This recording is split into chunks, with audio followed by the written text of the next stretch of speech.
Welcome to Education 504 and 511 Mentor Training 1 here at McNeese State University. This is Dr. Lori Benoit, and our session this time is going to focus on collaborating with stakeholders to support mentees. Today's session is actually going to focus on, in my opinion, one of the most important aspects of mentoring, which is that collaboration piece among multiple stakeholders.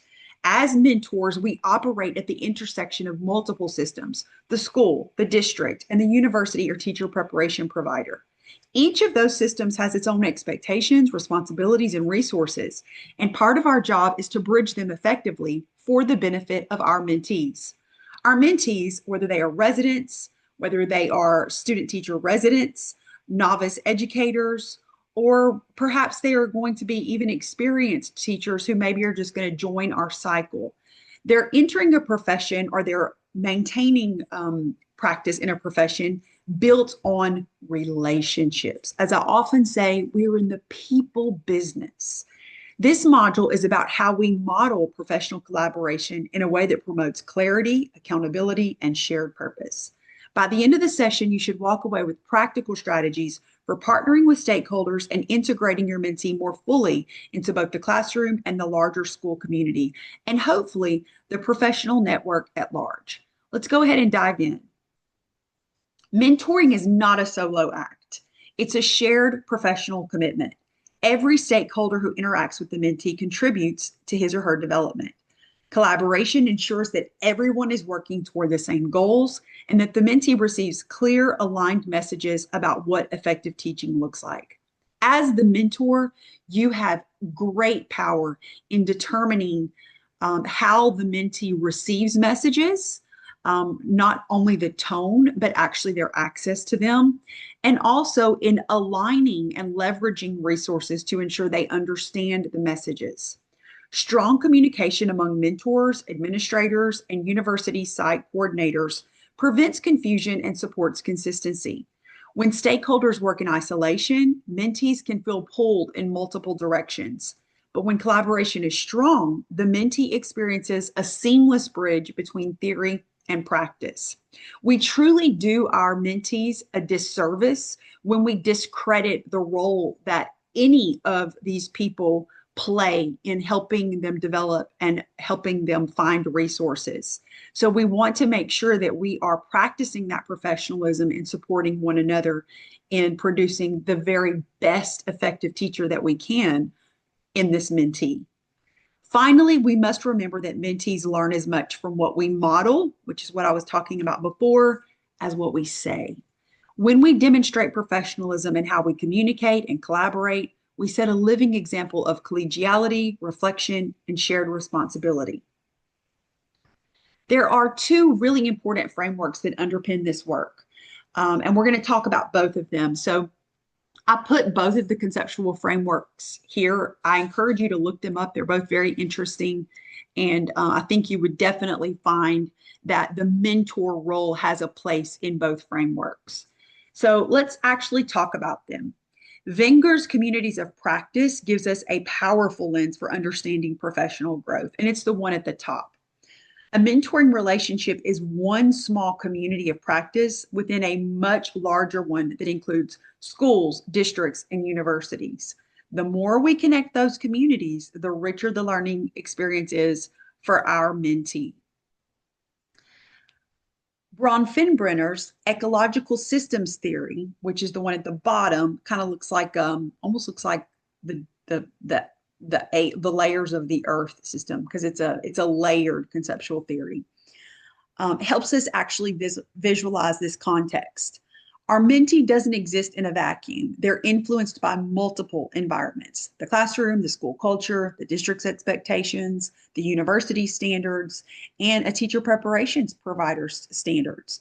As mentors, we act as bridges and interpreters among these systems. When we communicate well across those layers, we help create a coherent, supportive ecosystem for the mentee to thrive in. Together, these frameworks remind us that mentorship is a system of relationships.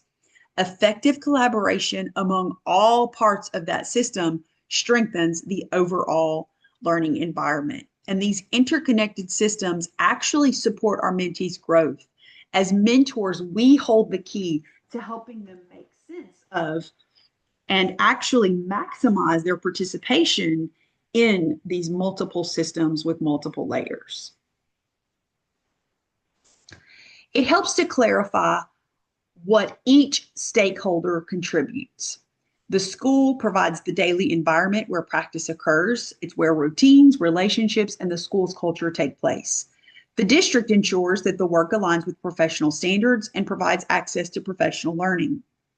The university connects the field experience to academic coursework, helping mentees integrate pedagogical theory with real-world teaching.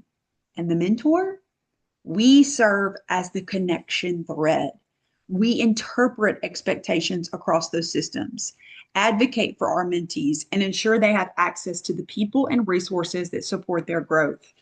We're also the ones who can help make sense of sometimes competing expectations, keeping the focus on student learning and professional development.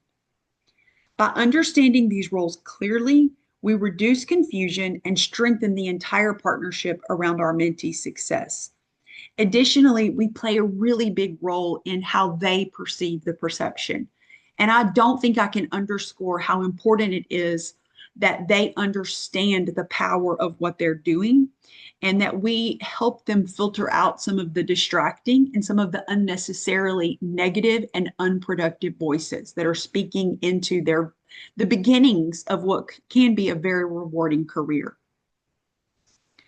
Mentoring is both relational and procedural. Completing required trainings and documentation isn't just about compliance. It's about accountability and professionalism. When we as mentors meet deadlines, complete evaluations thoughtfully, and communicate clearly, we're reinforcing trust between the school, the district, and the teacher preparation partners. For the mentee, this consistency models what it looks like to be a dependable professional. They see how we navigate responsibilities, how we meet expectations, and represent our school with integrity. For our partners, timely and accurate communication provides data that helps improve teacher preparation programs. In many ways, our professional reliability as mentors sets the tone for how our mentees will handle their own responsibilities as future teachers. Also, it is very difficult, I would say even almost hypocritical, for us to correct professionalism issues that we have, particularly about meeting deadlines, presenting quality work. When we're trying to correct those professional issues in our mentees, if there are not things that we're consistently modeling for them about how we are maintaining our end of a mentorship. Our role goes beyond coaching, and we've talked about coaching the entire semester, so you know how important that is. But it's more than that. We are also connectors. We can help our mentees access resources that deepen their professional growth. That might include inviting them to attend district professional development sessions, connecting them with an instructional coach, or sharing online learning communities where teachers exchange ideas. Modeling how to use resources also helps mentees see that good teaching is about continual learning. Encourage them to observe master teachers, engage in reflection cycles, and join networks that will sustain them long after the residency year. Research tells us that structured opportunities for feedback and reflection, like co-observations and debriefing, are critical to the development of reflective practitioners. The more we expose mentees to a variety of voices and experiences, the stronger and more adaptive they become as educators. So take time to include them in PLCs. Take time to break down what's going on in the PLCs. Encourage them at least once a week or so, once they begin to kind of get the hang of it, especially in residency too. You know those highly effective teachers on your campus that your mentees could really benefit from meeting, from sitting in on their classes. So at least once a week on a planning period, make that connection for them. Let them go across the hall and see how another master teacher is teaching a lesson, or perhaps a classroom management piece that maybe your mentee is still struggling with, and you know another professional is doing a really great job. The more voices they can hear, the more modeling they can have, only benefits them and helps round out and refine their own understanding about how to grow as a professional in education. Sometimes we will need to address professionalism issues. And actually, I should say, every single resident is going to have some professionalism issues that need to be worked out. We are human beings, we are not perfect.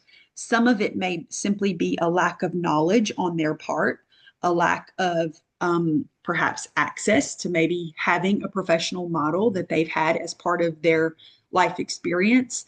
And some of it may simply be an area where they've gotten away with this up to this point, or they think they have, and it's time, for us as mentors to help refine that part for them. So it could be punctuality, it could be communication, it could be instructional preparation. When that happens, the key is to respond early, respectfully, and within established protocols. Always follow your district and university guidelines for documentation and communication. Approach concerns as opportunities for growth rather than disciplinary actions. When mentees know that we're addressing issues to help them improve, not to judge them, not to tear them down, but so that we can actually build them up into more capable professionals, they're more likely to respond positively. Keep the conversation focused on specific behaviors and professional expectations. Document both the concern and the supports provided. Confidentiality is essential. Maintaining professionalism in these moments demonstrates to mentees how to handle difficult conversations with integrity, skills that will serve them throughout their careers. So don't correct them in front of students or other colleagues. Take the time during your planning period or set aside some time, maybe before or after school, to walk them through these professional needs and address them directly, kindly, but directly.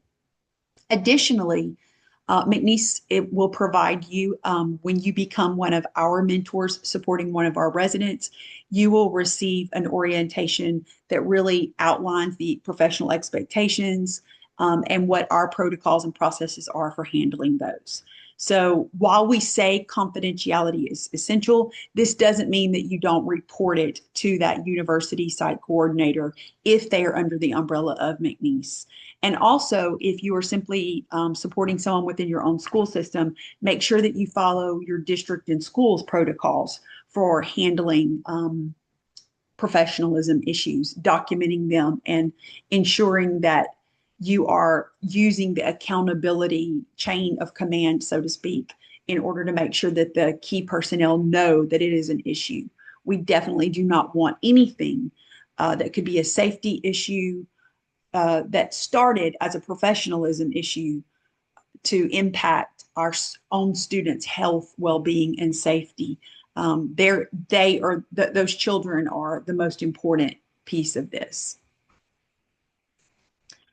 When we host a university resident, a student teaching resident, or perhaps even when we partner with a PBC candidate or maybe someone within our school system who is seeking a mentor, one of the best ways to help them feel valued is to actually give them a sense of belonging in the classroom and in the school. So for this particular slide, I'm going to talk specifically about supporting mentees when you have them in the same classroom with you. But consider ways that you would also do this with someone who perhaps is teaching in another classroom, maybe down the hall. You might not do all of these things, but there are ways that we can make them feel like they belong in the school community. So, but if we're sharing a space with them in the classroom, let's make sure that there is a clear sense of belonging for them. A simple step like giving them their own desk or workspace sends the message that they are a colleague, not just a guest. Providing access to materials, schedules, and the curriculum helps them participate fully in planning and instruction. And also that way they never have an excuse to not be prepared. You've given them the materials, and make sure that you train them and show them how to use the materials. But it is very important for them to, I'm sorry, I skipped ahead a little bit, it is very important that they are included in those things and trained on those things. Make sure your residents know where to find things, how routines operate, and what the norms are for classroom management and communication. Establish a standing meeting time each week for co-planning. That consistency creates structure and models the professionalism that we want to develop. Finally, be clear from the start about expectations for gradual release. Map out the timeline together when they'll begin co-teaching, when they're going to fully take over a lesson or a complete subject, and eventually when they'll manage the class independently. Transparency here builds confidence, allows you to scaffold effectively, just as we would for our students. It doesn't mean that you can't modify the plan as the school year progresses, but it's very important to be very clear with what the expectations are. Some of them may feel that they need your permission in order to step in those roles, and this is a way that you're inviting them to step in. All right, now we're to the next one. Sorry. Beyond the classroom, it's equally important for mentees to connect with the broader school community. And so this is what I was speaking about earlier. If you have a mentee who is not necessarily part of your classroom, maybe they're a teacher of record and have their own classroom, but this applies to them. And it also applies, of course, to those residents who are working within our classrooms as aspiring educators. We want to introduce them to colleagues who share their subject or their grade level. Invite them to join PLC meetings, committee work, and even informal gatherings. These experiences help them understand the professional culture and collaborative nature of teaching. Encouraging mentees to observe other teachers broadens their understanding of instructional styles and school culture. It also helps them develop a sense of belonging and professional identity. Research consistently shows that when new teachers feel connected to their colleagues, they are more likely to stay in the profession and experience greater satisfaction. As mentors, we can model how to participate in collaboration, how to listen, contribute, and engage respectfully in professional dialogue. Those habits will become the foundation for their own careers. Additionally, I just want to throw this in here. If you are hosting one of our residents who is in a more traditional model, chances are they are going, not all of them, because we do have some returning students and some non-traditional students, but chances are they are going to have had some of their formative teen years going through COVID, going through hurricanes, and then, of course, much of their communication is done in online environments. So they really may need some help. Some of them that you are going to be hosting may have gone through high school almost completely online, because of COVID and hurricanes, or college even, some of their college classes. So please keep that in mind. They may need a little bit more support than what you and I needed when we joined the profession. There were certain expectations for interpersonal communication that we just kind of naturally did because we grew up interfacing, face to face all the time. These students haven't, and they may need a little bit of help coming out of their shells, making connections. So again, be that connector for them. Show them how to do it and give them the permission and the opportunities to do that. Also praise when they, perhaps share an idea on their own or an idea for wanting to build connections on their own. So now let's get to the communication and feedback systems. Effective communication keeps everyone aligned and informed. Decide early how you'll communicate with your mentee, your administrator, and the university supervisor. It could be a shared document, a weekly email summary, standing check-in. What matters most is consistency. Your university site coordinator and lead site coordinator are going to have established systems for you to follow.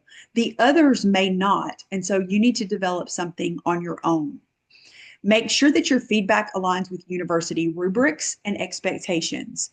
When the mentor, university, and school are all giving consistent messages, mentees experience clarity instead of confusion.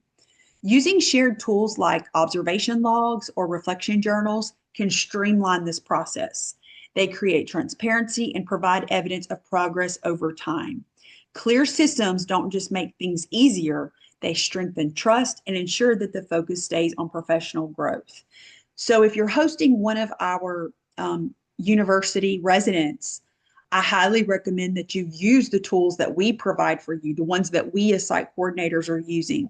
It streamlines the process, and it's what our residents are used to seeing anyway. So it's a pretty easy process there. Take time to step back now and let's reflect on your own collaboration practices. Ask yourself, how effectively did I communicate with all partners?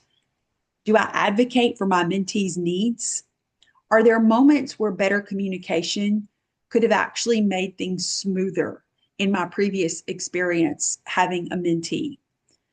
Collaboration is a skill that grows with intentional reflection. As you identify what worked well and what didn't, share your insights with other mentors and definitely with your university site coordinator. That kind of professional dialogue builds institutional knowledge and strengthens the mentoring system for future cohorts. Remember, continuous improvement isn't just for our mentees.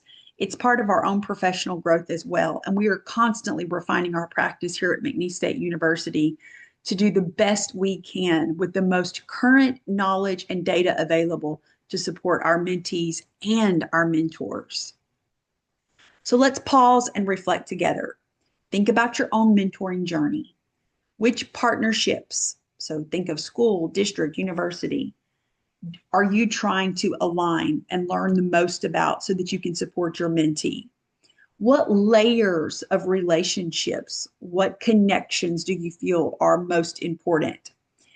How will you leverage resources and tear down barriers to ensure that your mentees' support is streamlined, is clear, and is the most focused it can be in strategically improving that resident's professional practice? Because ultimately, we want to have an impact on student outcomes.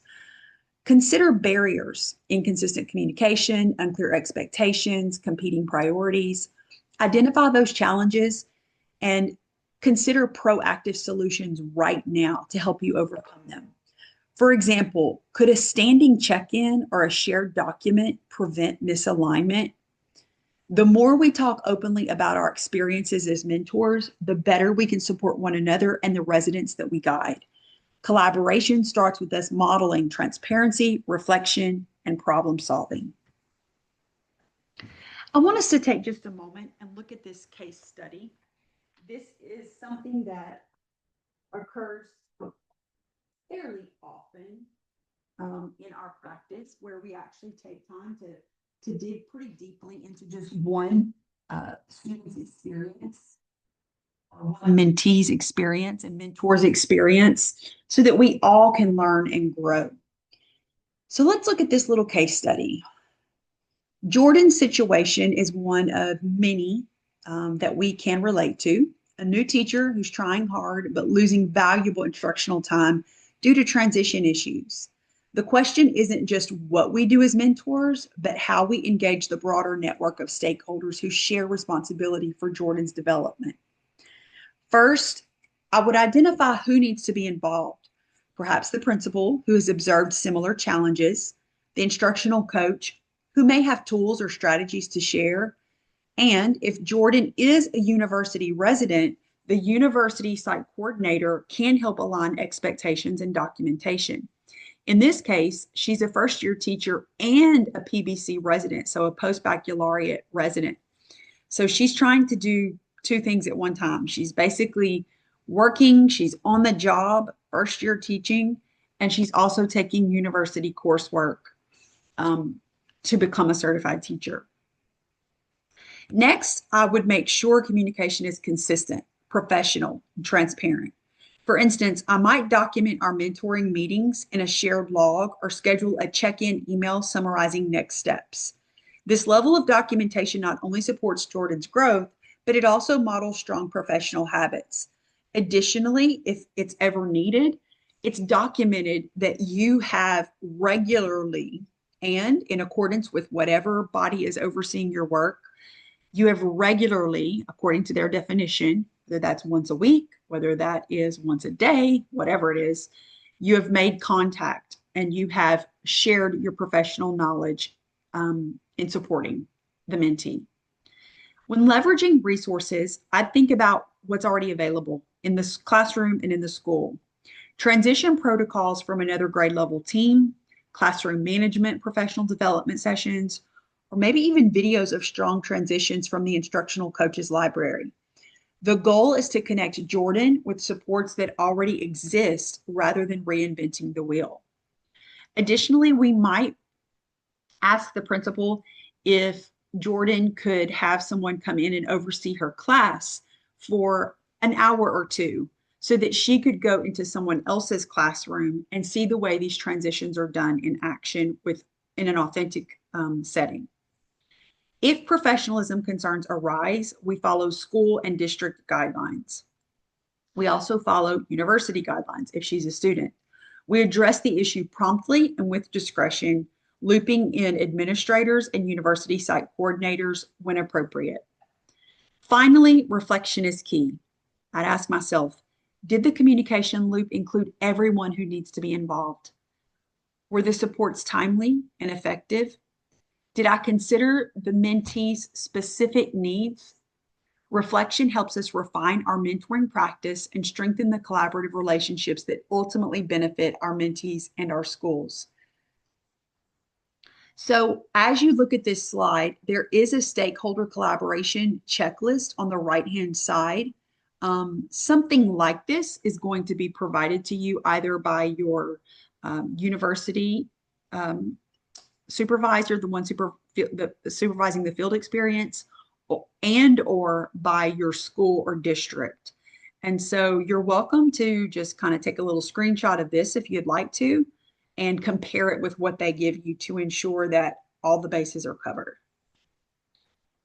Lastly, I want to leave you with some references. Not only did I use these to develop this slide deck, but they are also wonderful resources to help leverage your support of your mentee as you continue to grow.